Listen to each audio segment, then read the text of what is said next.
आज मला अतिशय आनंद आहे। प्रियदर्शनी उईके यांच्यासारखी एक शिकली सवरली ऍडव्होकेट असलेली, खरं म्हणजे त्या नगराध्यक्ष झाल्या तर आमचं नुकसान झालं, कारण आमच्या सरकारच्या वकील होत्या, चांगलं काम करत होत्या, चांगल्या वकिलांपैकी एक होत्या। मला त्यांचा फोन आला, म्हणाला साहेब मी राजीनामा देते। अरे म्हटलं कशा करता?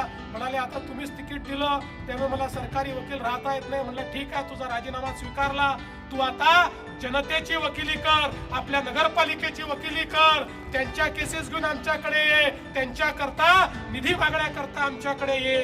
आणि निश्चितपणे मला विश्वास आहे की अशी तरुण आणि चांगली एक आपल्याला उमेदवार मिळाली आहे। आपले बाकी उमेदवार पांढरकवड्याचे आतिशजी असतील, घाटंजीचे महेश पवार असतील, दारव्याचे दामोदर लड्डा असतील किंवा या ठिकाणी बसलेले आपले सगळे नगरसेवक तुम्ही बघा, प्रत्येक उमेदवार हा जनतेमध्ये काम करणारा उमेदवार आहे। आम्ही हवेत फिरणाऱ्यांना उमेदवारी दिलेली नाही। जो जनतेकरता झटतो, जो जनतेमध्ये राहतो, जो जनतेकरता काम करतो, जो जनतेच्या योजना जनतेपर्यंत पोहोचवतो, अशाच लोकांना या ठिकाणी उमेदवारी देण्याचं काम हे आपल्या सरकारने केलेलं आहे।